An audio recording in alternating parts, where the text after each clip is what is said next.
los versículos 5 al 9. Tito 1, 5 al 9.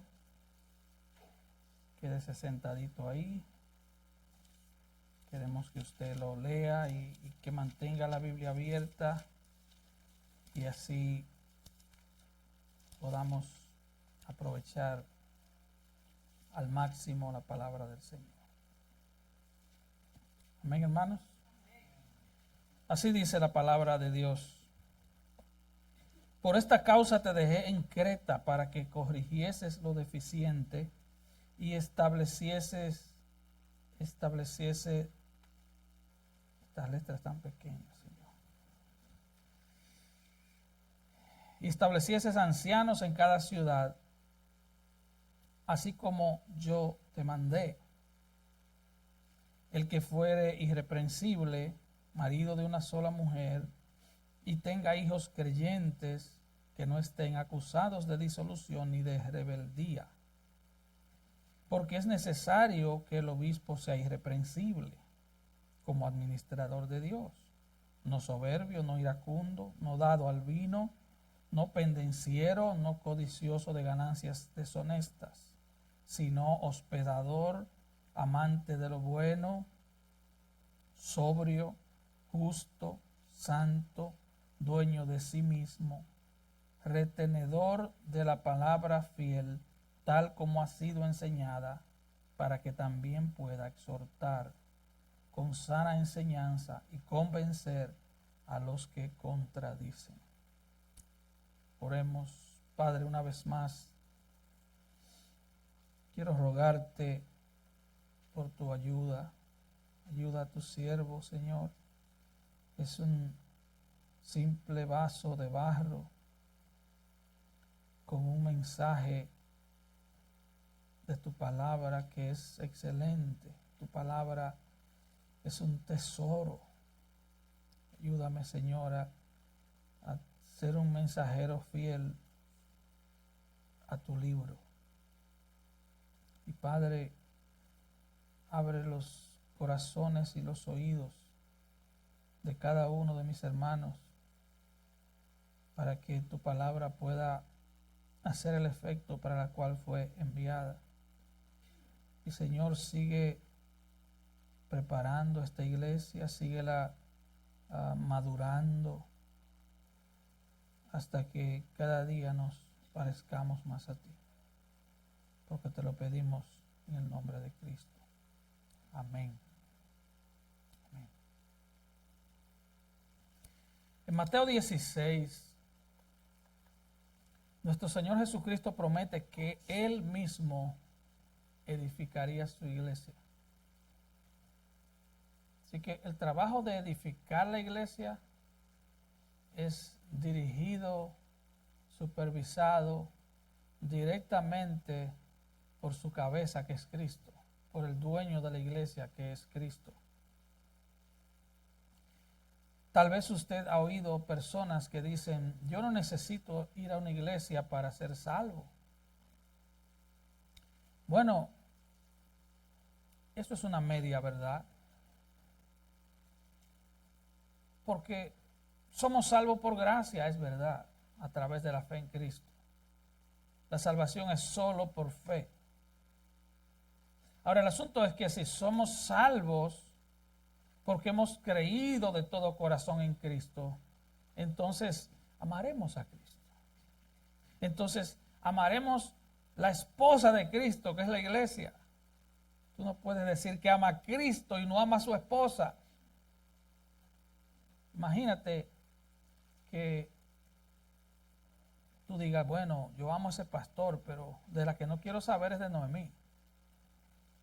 Bueno, tú estás en problema, porque si amas a uno, tienes que amar al otro. Y si somos salvos, anhelamos reunirnos con otros que también han sido salvos por el mismo Salvador y que hemos sido perdonados y lavados con la misma sangre. Anhelamos recibir alimento espiritual, la palabra de Dios. Es un anhelo que viene en el paquete de la salvación. Otra frase común es: yo no sigo hombres. Quien dice eso está mintiendo, porque por lo menos se está siguiendo a él mismo. Es una mentira de principio a fin. Cristo mismo ha determinado edificar su iglesia a través de líderes consagrados y calificados para el ministerio. Vemos en esta carta de Pablo a Tito que Creta era una isla donde la mentira, la violencia, la corrupción, la inmoralidad sexual eran la norma. Y hasta cierto grado las iglesias de allí habían sido influenciadas por la perversa cultura del lugar. Es por eso entonces que Pablo comisiona a Tito para ir allá y restaurar el orden en esa red de iglesias que se reunían en casa. El versículo 5 dice: por esta causa te dejé en Creta, para que corrigiese lo deficiente. ¿Y cuál era una de las deficiencias? Que no había ancianos establecidos en cada ciudad. Dice: para que establezcas ancianos en cada ciudad, así como yo te mandé. Se habían fundado iglesias, pero no estaban en buen estado. Necesitaban líderes que tuvieran un espíritu, como dice el versículo 9, retenedor de la palabra fiel, tal como ha sido enseñada, para que también pueda exhortar con sana enseñanza y convencer a los que contradicen. Esto era necesario en cada ciudad, en todas las iglesias. Otro problema de la isla de Creta era la incoherencia, y es un problema que ha perdurado a través de los siglos en todo el ámbito cristiano, y es la brecha entre lo que los cristianos dicen creer y cómo se comportan en realidad. Hay un problema de incoherencia. Vimos en el versículo 1, la semana antepasada, cómo definía Pablo la fe cristiana. La llamó el conocimiento de la verdad que conduce o que es según la piedad. Esa es la vida cristiana, es conocer la verdad que nos conduce a una vida piadosa. De nada vale tener la mente llena de la palabra de Dios, pero un corazón rebelde a la palabra de Dios.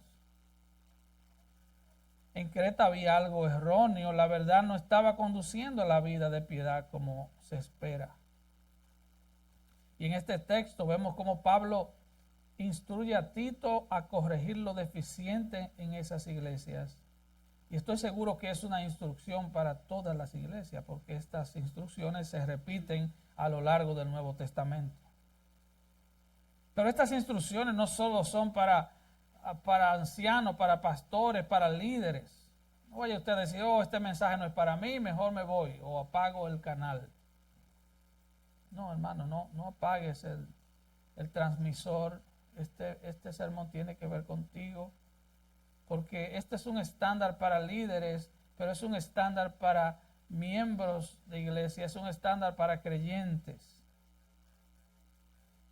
Son para cada cristiano, ya que si la verdad lleva a la piedad, entonces debemos vivir de manera diferente como vive el mundo, como vive la gente que no conoce a Dios.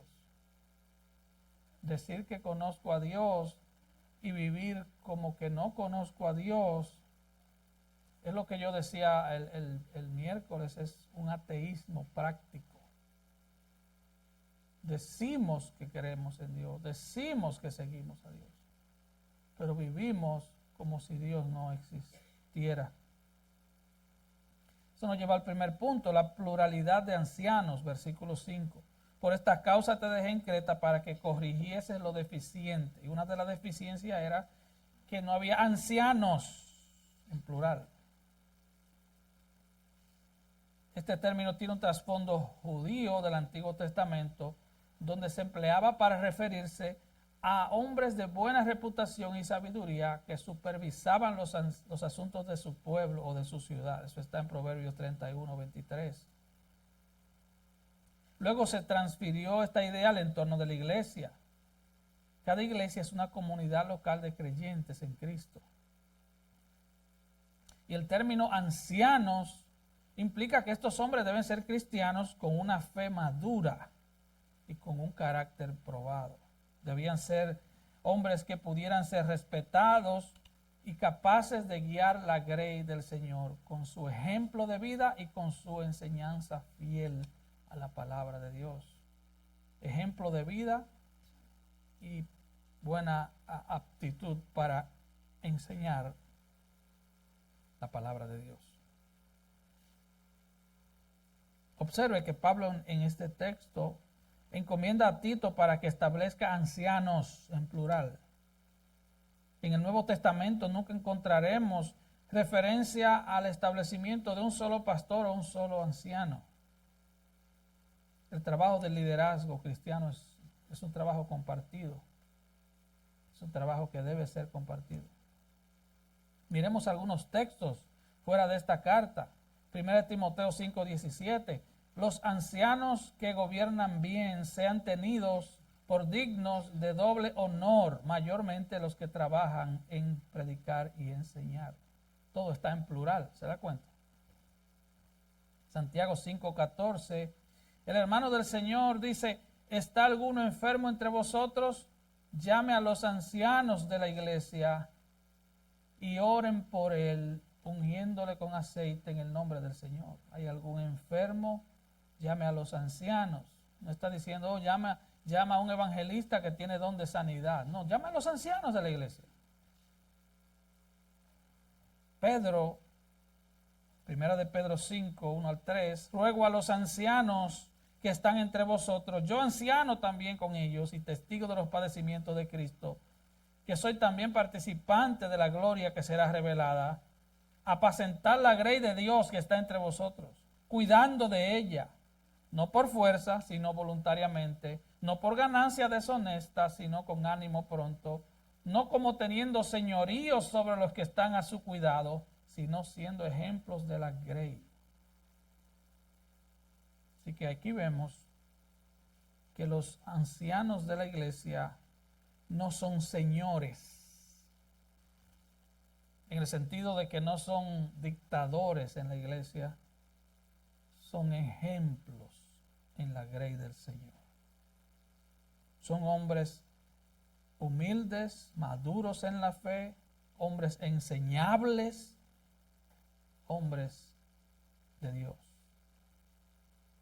Es bueno resaltar, hermanos, que la palabra anciano, pastor y obispo son usadas de manera intercambiable en el Nuevo Testamento. ¿Sabes? Vivimos en un tiempo donde a la gente le gustan mucho los títulos. Dice, oh, ahora llámenme obispo. Pero es lo mismo. Es lo mismo. Bueno, ya el asunto va lejos, ya va por apóstol, querubín. Sí, ya eso va lejísimo. Ya la gente no se conforma en su afán por llenar su ego. No se conforma con un título de simple pastor. La palabra ancianos en griego es presbúteros, de donde tenemos la palabra presbítero. Hace referencia a un hombre maduro en la fe. En los requisitos para los obispos de 1 Timoteo 3 dice en su versículo 6, no un neófito, o sea, no puede ser un nuevo creyente, no sea que envaneciendo se caiga en la condenación del diablo. Y es como todo, las posiciones de liderazgo en manos de creyentes inmaduros son un peligro. Dice Pablo, se van a envanecer y van a caer en la condenación del diablo. Se le va a llenar la cabeza de humo, ¿verdad? Como decimos, son un peligro.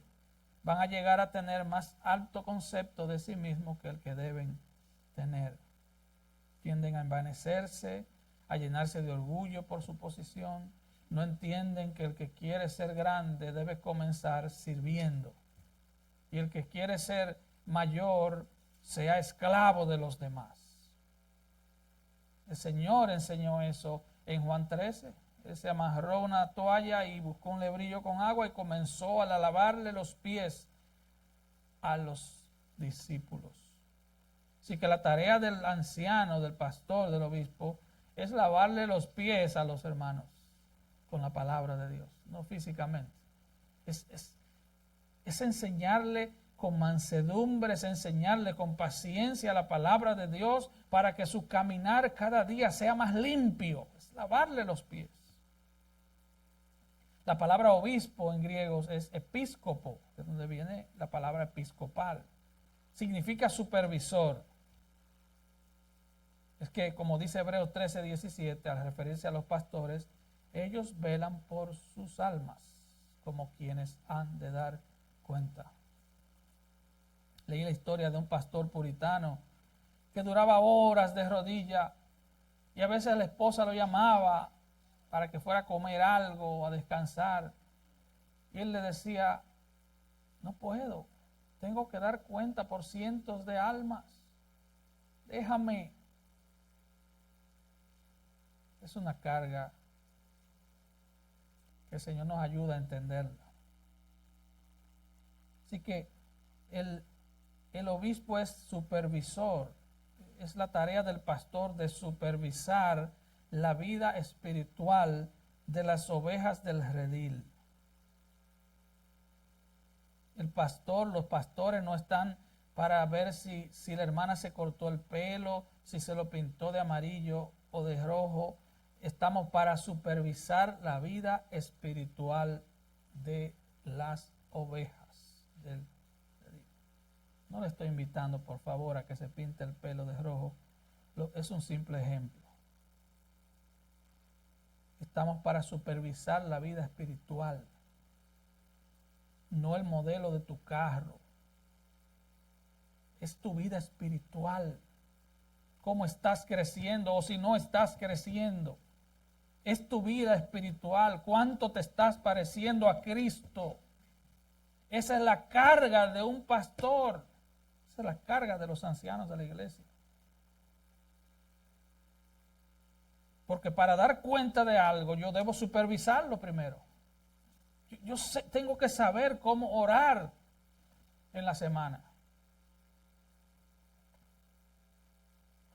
Tengo que saber cómo orar. Y esa es la tarea. Mira la instrucción de Pablo a los hermanos de la iglesia de Éfeso en Hechos 20:28.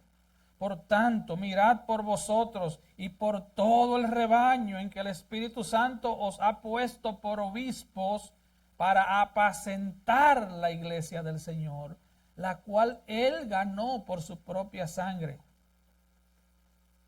Le dice, miren por ustedes mismos, primero, o sea, mira tu vida espiritual. Pablo se lo dijo a Timoteo, le dijo, cuídate de ti mismo y de la doctrina. Pero ahora le dice a la iglesia de Éfeso en Hechos 20, miren por ustedes mismos y por todo el rebaño en que el Espíritu Santo os ha puesto por obispo. En otras palabras, no fue el concilio que te puso. Tú no le vas a dar cuenta a un concilio.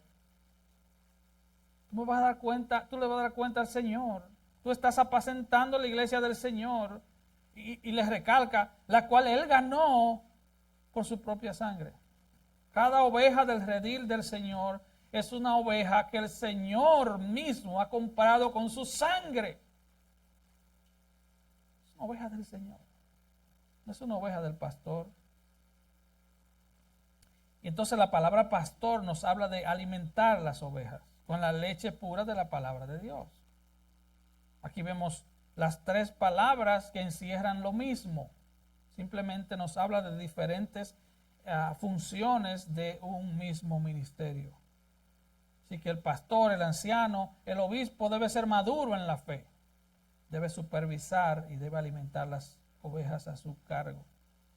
Una iglesia no debe ser guiada por un solo hombre. Es peligroso. Debe ser guiada por un grupo de hombres que compartan el liderazgo. Y esto tiene muchas ventajas. Porque ningún hombre tiene la capacidad de hacerlo todo. Necesita otros que le acompañen con otros dones. Cuando un hombre está cansado, desgastado, entonces hay otros líderes que pueden seguir llevando la carga o ayudarlo a llevar. El liderazgo compartido también previene que un solo hombre adquiera demasiada prominencia en la congregación. dejando el señorío de Cristo a un lado. La gente dice, la iglesia del pastor fulano. De hecho, en Latinoamérica hay un síndrome de pastores dictadores, que lo que ellos dicen, eso es ley, aunque la Biblia no lo diga. Ellos traen opiniones y preferencias personales al púlpito y hacen que esas opiniones y preferencias personales sean ley en la congregación. Eso trae también un problema que alguien ha denominado pastorlatría. Idolatran al pastor. Escuché a alguien que dijo una vez que una iglesia con varios pastores es como un monstruo con varias cabezas. Eso es un error, porque la cabeza de la iglesia no es el pastor, es Cristo. ¿Usted entiende eso? Es Cristo, no es el pastor. El pastor ha sido puesto como mayordomo de un redil que no le pertenece a él y que él debe alimentar. Así que Dios le ha dado a la iglesia la estructura plural de ancianos para protegerla, porque previene que una iglesia se construya sobre la personalidad o los dones de un solo pastor. Asimismo, eso permite que cada pastor sea oveja y sea pastoreado por sus compañeros en el ministerio. Protege la iglesia de muchísimos abusos de poder y de autoridad que ocurren cuando un solo hombre dirige la iglesia. Nosotros nos estamos encaminando hacia eso, esa es nuestra meta, establecer un grupo de ancianos que trabajen, que todos trabajemos en una misma dirección. Que el Señor nos ayude. El segundo punto nos habla de la vida familiar de los ancianos. Dice, el que fuera irreprensible, marido de una sola mujer, y tenga hijos creyentes que no estén acusados de disolución ni de rebeldía. En su libro, El Pastor Reformado, el puritano Richard Baxter aconseja a los pastores. Escuche esto. Cuando dejo que mi corazón se enfríe, y esto debe ser para cada líder, esto debe ser para cada padre de familia. Escuche bien lo que decía este pastor. Cuando dejo que mi corazón se enfríe, mi predicación es fría. Y cuando está confundido, mi predicación es confusa. De modo que pueda observar también con frecuencia en los mejores de mis oyentes que cuando me he enfriado en la predicación, ellos también se han enfriado. Y en esas ocasiones, las oraciones que escucho de ellos se han parecido demasiado a mi predicación. Y él dice, oh hermanos, guarden por lo tanto sus propios corazones. Manténganse alejados de la lujuria y pasiones de inclinaciones mundanas. Preserven la vida de fe, de amor, de celo. Estén mucho tiempo en el hogar y mucho tiempo con Dios.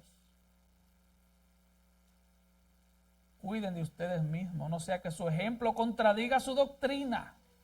No sea que desdigan con su vida lo que han dicho con sus lenguas y se conviertan en los estorbos más grandes para el éxito de sus propias labores. Una palabra pedante y altiva, un altercado innecesario, una acción codiciosa puede cortar la garganta de muchos sermones y destruir el fruto de todo lo que han hecho hasta ese momento. Que sus vidas condenen el pecado y persuadan a los hombres a cumplir con su deber santo. De hecho, no hay nada más terrible para la vida espiritual de nuestros hijos que nosotros como padres. Olvidémonos si somos líderes en la iglesia. Los padres son líderes en casa. Pero si nosotros no vivimos conforme al estándar bíblico, con sinceridad, no perfectamente, pero sinceramente buscando del Señor, si no hacemos eso, nuestros hijos van a ver hipocresía en nosotros. Nuestros hijos no van a querer la iglesia, no van a amar la iglesia. Porque en la iglesia yo alabo al Señor y en la casa tal vez comienzo a hablar mal de los líderes o vivo una vida descuidada. Hermanos, en el día de hoy, cuando el estándar del ministerio pastoral es tan bajo y pareciera que solo se necesita saber hablar en público, ser un profesional de la Biblia, hablar bonito. A la luz de este pasaje podemos ver qué mal está la sociedad y qué mal está la iglesia. Porque si el estándar moral de los pastores baja, el estándar moral de las ovejas del redil baja. Así que Pablo tiene una lista de requisitos para los ancianos, pastores, obispos en esta carta. Él dice irreprensible. La palabra irreprensible no significa tener una vida perfecta ni ausente de pecado. Porque en ese caso solo Cristo calificaría. ¿Entienden? Es imposible que eso sea así. Tampoco es estar libre de acusación, de falsas acusaciones, porque hasta Cristo fue acusado injustamente. Dijeron que estaba endemoniado, que estaba loco, que era hijo de adulterio, muchísimas cosas. Ser irreprensible significa que el anciano no debe tener defectos pecaminosos en sus vidas que pongan en duda su vida piadosa ante el mundo incrédulo. Que no haya manchas ante el mundo allá afuera que digan, si ese pastor yo soy Jesucristo. Y el primer requisito es que sea marido de una sola mujer. Esto nos habla de la vida de fidelidad en el hogar. Tiene que ser un hombre fiel. No puede ser un mujeriego, no puede ser alguien que ve una escoba y ya crea que es una mujer y le caiga atrás. Debe ser un hombre de hogar. Un hombre desenfrenado en el área sexual está descalificado para este ministerio. Adulterio, fornicación, pornografía, cualquier pecado en esta área descalifican al anciano. Deben ser hermanos maduros en la fe, que traten, como dice Pablo en 1 Timoteo 5:2, a las ancianas como a madres, a las jovencitas como hermanas, con toda pureza. Y vemos que hay muchas escuelas y muchas opiniones. Este es un tema muy debatido. Hay un extremo que dice, no, si se le muere la esposa al pastor, tiene que quedarse viudo el resto de su vida. Y hay extremos de todo tipo. Pero yo les ruego que estudien Deuteronomio 24, el libro de Esdras, Malaquías, para que tengan una teología del matrimonio y el divorcio en el Antiguo Testamento. Entonces vayan a Mateo 5, a Marcos 10, vayan a 1 Corintios 7, para que tengan una teología acabada del Antiguo y el Nuevo Testamento. Es un tema muy espinoso. Número 2, que tenga hijos creyentes, dice aquí, que no estén acusados de disolución, o sea, de desorden ni de rebeldía. Así que un requisito lleva de la mano a otra. Esto nos habla del liderazgo en la familia. Porque un hombre que no puede dirigir su propia familia en lo espiritual y moral está descalificado para dirigir una congregación entera. Se debe observar entonces la influencia de ese padre sobre esos hijos, si queremos determinar si un hombre está calificado para el pastorado en una iglesia. Algunos comentaristas dicen sobre esta parte de este texto que la frase hijos creyentes significa hijos fieles a la disciplina del hogar, hijos de buen comportamiento, hijos de buen testimonio, ya que han sido criados en la disciplina y amonestación del Señor. Así que me inclino por esa enseñanza, porque la salvación le pertenece al Señor. Si ellos van a ir al cielo o no, eso es asunto del Señor y de ellos también, claro está, pero del Señor. El Señor es que nos da la fe, el Señor es que produce arrepentimiento, el Señor es que nos llama, el Señor es que nos salva, el Señor es que nos adopta como hijos. Así que nuestro deber como padres es criar a los hijos en la palabra de Dios, no solo enseñándosela, sino también siendo ejemplo de conducta y vida piadosa. Nuestros hijos, los que viven en casa, tienen, y esto no es solo para pastores, los hijos que vivan en casa tienen que ser fieles a las enseñanzas de la casa, a las reglas de la casa, porque viven bajo el techo de un cristiano. Los hijos, mientras vivan en casa, se tienen que someter a los padres. Eso es parte esencial del quinto mandamiento. Honra a tu padre y a tu madre, porque te va a ir bien y serás de larga vida. Lo que Pablo está diciendo, elija a un hombre que tenga el equilibrio adecuado entre la firmeza y el amor con sus hijos. Sí, porque hay padres que tienen un amor enfermizo por sus hijos. Dios no tiene amor enfermizo. Dios con una mano te coge la vara de la corrección y te golpea duro, y con la otra mano te abraza y te dice, eres mi hijo, te amo. ¿Se da cuenta? Los padres, con una mano tenemos que tener la vara de la corrección, porque nuestros hijos nacen en pecado, y con la otra tenemos que amarlos. Debe haber ese perfecto balance. Entonces, un hombre así puede estar calificado para dirigir una iglesia. Un hombre así que no tenga ídolos en casa, que no levante de su hijo un ídolo. No. Eso nos lleva al tercer punto, la conducta personal de los ancianos, versículos 7 y 8, porque es necesario que el obispo sea irreprensible. Recuerde, en el 5 dice anciano, aquí dice obispo, es lo mismo, sea irreprensible como administrador de Dios. No soberbio, no iracundo, no dado al vino, no pendenciero, no codicioso de ganancias deshonestas, sino hospedador, amante de lo bueno, sobrio, justo, santo, dueño de sí mismo. ¿Qué es irreprensible como administrador de Dios?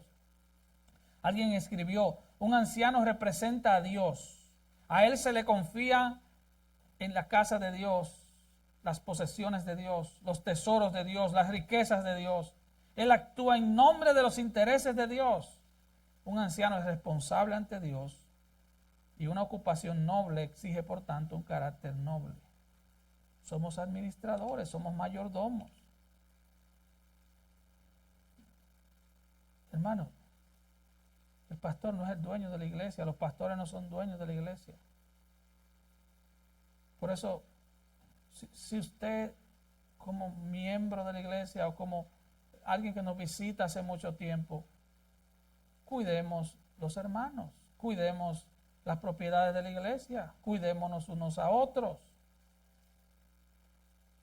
John MacArthur dice, la iglesia pertenece a Dios, pero él ha delegado funciones de supervisión humana de su casa a los ancianos, quienes en su nombre y con su autoridad, empleando sus dones particulares, son responsables de alimentar, dirigir, enseñar, aconsejar, capacitar, disciplinar y alentar a los miembros de la iglesia en su proceso de crecimiento y maduración espiritual.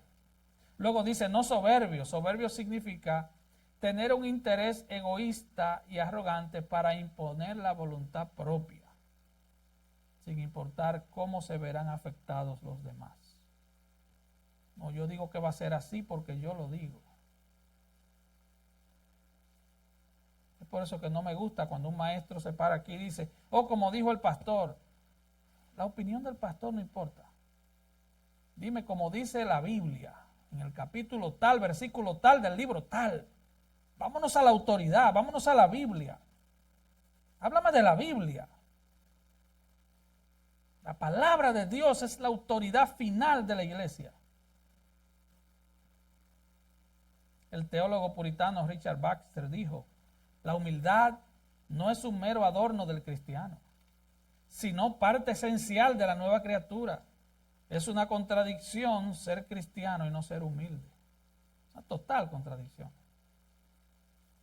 Luego Pablo dice que no sea iracundo. Iracundo es tener una inclinación continua al enojo. Es tener un fusible de bajo voltaje. O como decimos en buen español, tener la mecha corta. Segunda de Timoteo 2, 24, Pablo dice, porque el siervo del Señor no debe ser contencioso, sino amable para con todos, apto para enseñar, sufrido, que con mansedumbre corrija a los que se oponen. El siguiente es no dado al vino. El anciano debe mantenerse lejos de todo lo que le haga perder su alerta mental y su buen juicio. El cristiano debe mantenerse lejos de todo lo que le haga perder bien el juicio. Debe estar con su mente clara. No puede perder su autocontrol. Las bebidas alcohólicas hacen que la gente pierda el control. Eso lo sabemos. No pendenciero. Pendenciero es ser contencioso, es ser buscapleito. Es alguien que le gusta discutir sin necesidad, pelear por cualquier causa. Pendenciero es alguien que quiere pelear todas las batallas, quiere estar en todos los pleitos. Discute por cualquier cosa. Por 20 pesos se va a los puños con cualquiera. Esa es una horrible cualidad de un cristiano y mucho menos de un anciano. Romanos 12:18, si es posible, escucha, si es posible, en cuanto dependa de vosotros, estad en paz con todos los hombres. En otras palabras, yo debo escoger en qué peleas me envuelvo. Yo no puedo pelear todo. Yo muchas veces tendré que correr para evitar un pleito. Esa es la vida cristiana. Los cristianos peleamos básicamente de rodillas. Nosotros nos encomendamos al Señor. Les entregamos nuestras batallas a Él. Luego dice, no codicioso de ganancias deshonestas. Esto se refiere a una persona que sin honestidad ni integridad busca riqueza y prosperidad. En Lucas 17 Jesús dijo que el obrero es digno de su salario. Pero cuando un hombre va al ministerio porque quiere vivir bien, quiere vivir una vida de lujo, de extravagancia, simplemente no está calificado para ser líder en la iglesia. Livio, el poeta romano, dijo, los cretenses ansían las riquezas como las abejas la miel. Pablo lo dice, el que quiere enriquecerse cae en tentación y lazo del diablo. Ser rico no es malo, pero querer enriquecerse es malo.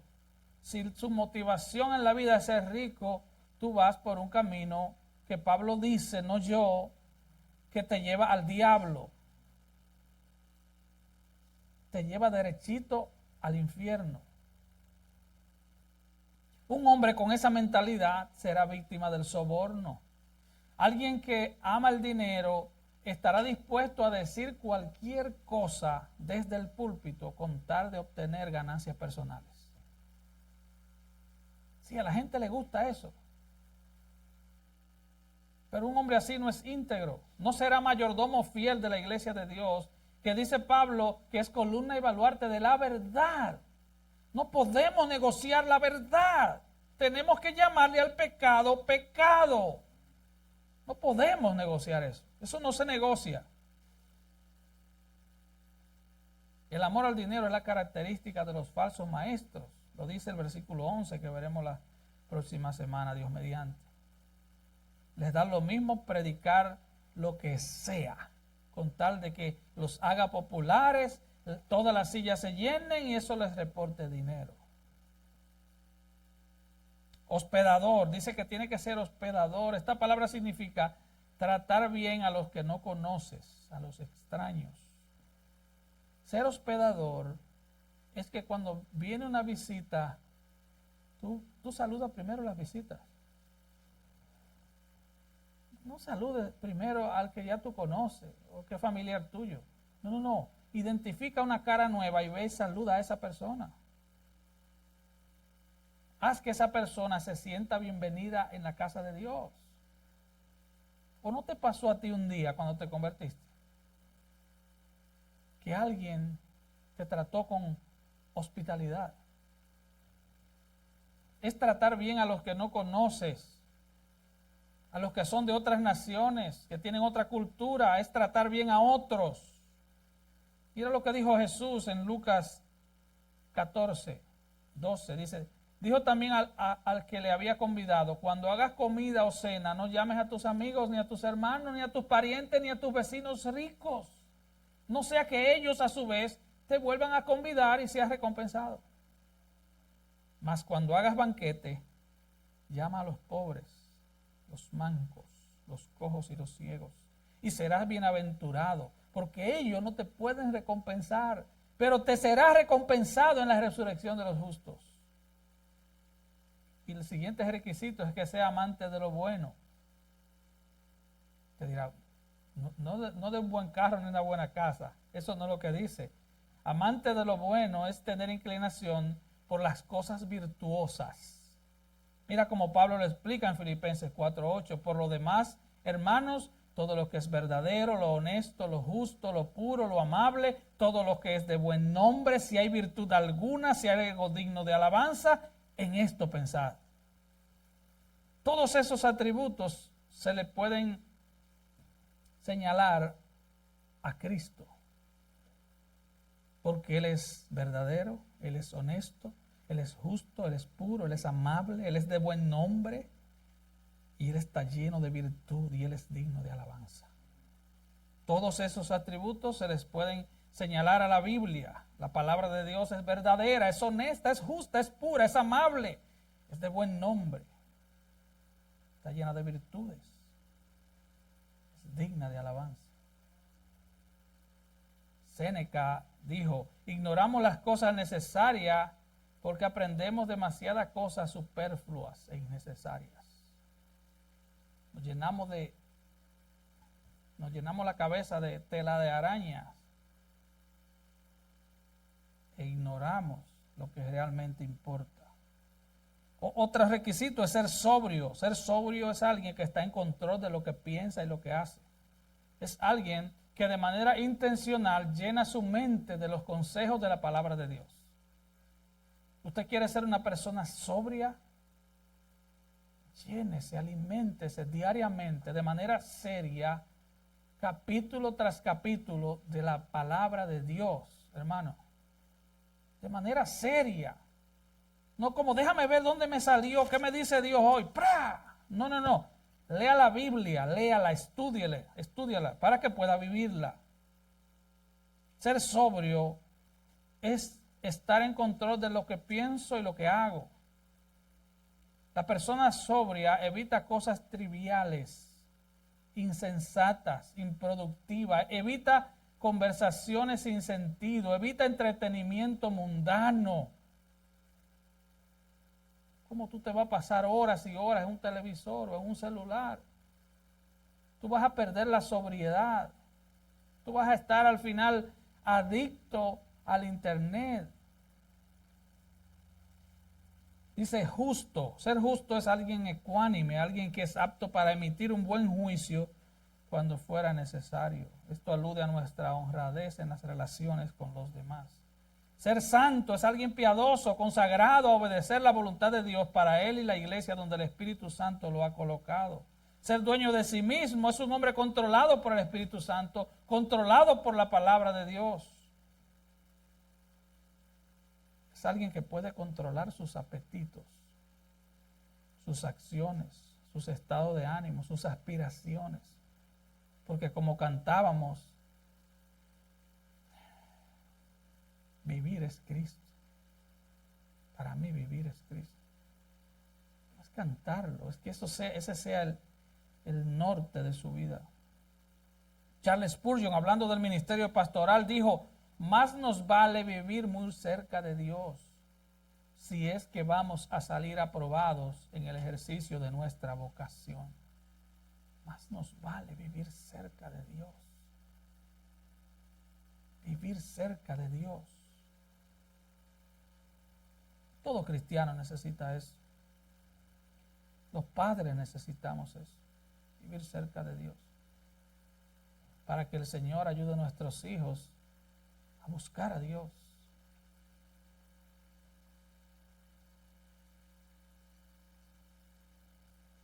Así que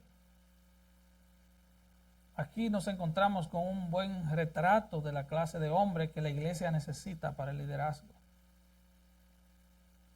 Para la cultura actual, ese tipo de hombre está pasado de moda. Hay muchas personas simplemente los ve despectivamente como hombres aburridos.